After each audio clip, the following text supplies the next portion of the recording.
Baik, Assalamualaikum warahmatullahi wabarakatuh. Kembali dengan saya Raja Muhammad Akil.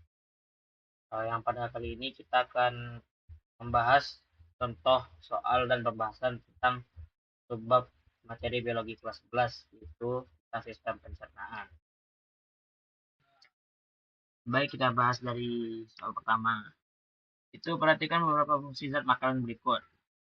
Jadi dapat kita lihat ini beberapa pernyataannya, ya.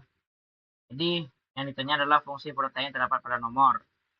Ya, kita lihat satu-satu. Yang pertama itu sumber energi, karena ini pernyataan yang pertama ini kurang tepat, karena sumber energi ini adalah fungsi dari karbohidrat atau lemak.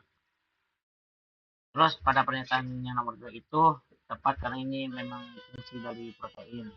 Yang ketiga itu salah karena ini adalah fungsi dari rangka. Ya. Terus yang nomor 4 itu betul, yang kelima itu salah. Jadi dapat kita simpulkan jawabannya adalah C.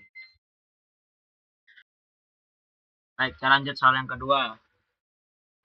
Keuntungan dari mengkonsumsi makanan berserat adalah, jadi jawabannya adalah lewatnya makanan jadi cepat.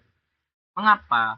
Karena makanan berserat itu menambah massa pada feses, ya. Karena makanan berserat itu mengandung kandungan air yang lebih tinggi, sehingga memudahkan lewatnya feses, ya, melalui usus, sehingga mudah keluarnya, lancar ya tibanya. Jadi gitu-gitu jawabannya adalah E. Lanjut nomor 3. Enzim yang dihasilkan oleh getah pankreas yang berfungsi untuk memecah amilum menjadi maltosa adalah. Jadi tanpa kita mengetahui fungsinya satu-satu, kita sudah mengetahui apa jawabannya. Karena dari kata kunci amilum menjadi maltosa. Itu jawabannya adalah jelas adalah A, yaitu amilase. Terus kita lanjutkan pada soal yang nomor 4. Mineral yang berfungsi untuk membantu pembekuan darah dan membentukkan matriks tulang adalah. Jadi jawabannya adalah kalsium. Jadi kalsium ini berfungsi membantu pembekuan darah dalam pembentukan protrombin. Salah, pembentukan trombin, ya, dalam proses pembekuan darah karena untuk menutup luka, ya. Terus kalsium juga berfungsi untuk pembentukan matriks tulang.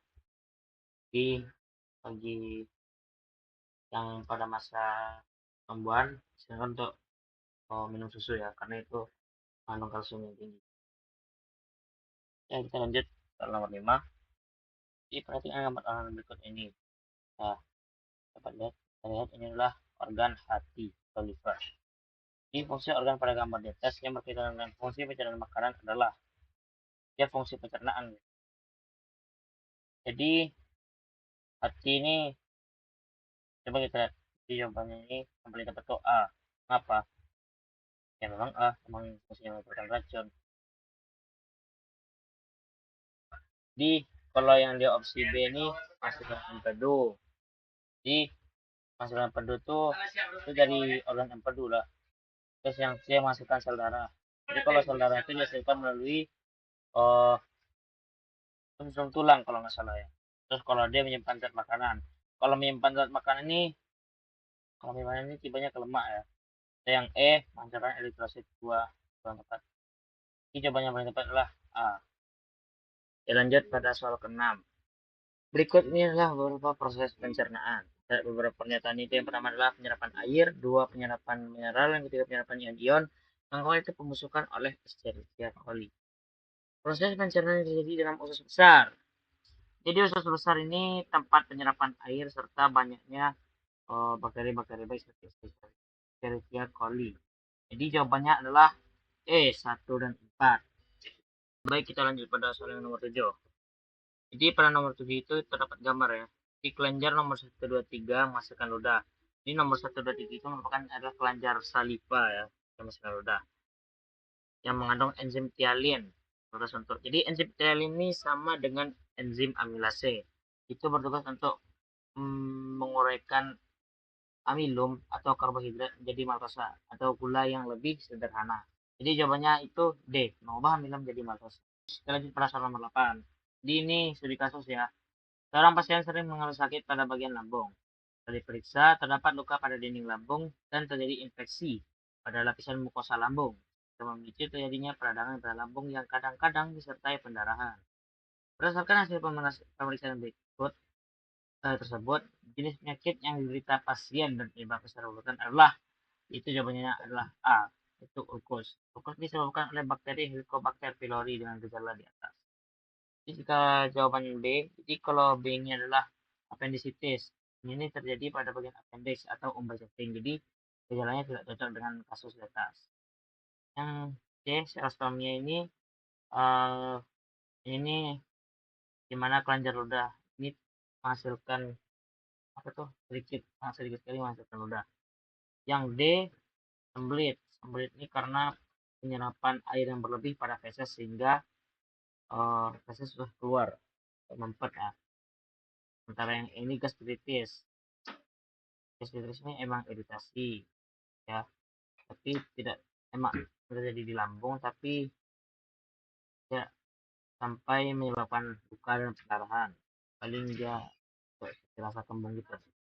Jawabannya adalah A. Nomor 9. Seseorang mengalami gangguan pencernaan makanan dengan gejala sukar buang air besar. Gangguan ini disebabkan A. Kurang makan yang berserat, D. Keracunan makanan, C. Kekurangan vitamin C, D. Infeksi kuman, E. Infeksi rongga tubuh. Jadi berdasarkan soal-soal sebelumnya yang tadi saya bahas, jadi jawabannya itu adalah A. Jadi kurang makanan yang berserat. Karena kurang berserat, terlancar manfaatnya kurang, jadi tidak berserat baik. Kita sudah sampai pada soal terakhir. Endoskop atau kamera yang dimasukkan dalam bagian dalam tubuh. Endoskop khusus yang digunakan untuk memeriksa bagian organ yang ada dalam perut. Kita lihat nomor A atau option A itu stomachoscope. Jadi stomachoscope ini ya memang dari perut, tapi gunanya bukan untuk memeriksa, lebih tepatnya itu seperti saluran makanannya lewat situ ya. Terus kita lihat option B. Yang betul gastroskop, karena memeriksa bagian organ dalam perut. Jadi perut ini lebih tepatnya daerah lambung. Sementara yang C itu feeding tube. Jadi itu namanya feeding tube itu memberikan makanan melalui jalur pipa gitu ya, itu tubuh. Yang option D, sementara option D itu rectal tube. Rectal tube ini sama tapi melalui rektum ya, melalui rektum berarti melewati anus gitu ya maksudnya. Terus opsi terakhir itu E, kolonoskop untuk memeriksa bagian usus. Jadi bagian usus itu sudah daerah bawah ya, bukan bagian perut lagi. Kita telah mencapai akhir dari halaman ini. Mungkin itu saja dari saya. Maaf apabila ada kekurangan, salah kata, salah penempatan kata, dan pengucapan kata yang kurang jelas. Maafkan karena saya masih perlu belajar, karena saya masih seorang pelajar ya, wajar ya. Dan terima kasih banyak kepada Ustadz yang telah memberikan tugas remedial ini. Semoga dengan adanya tugas remedial ini kedepannya ini menjadi pembelajaran bagi saya untuk kedepannya ya, lebih berhati-hati lagi dan lebih fokus lagi dalam belajar. Jadi sekian, terima kasih. Wassalamualaikum warahmatullahi wabarakatuh.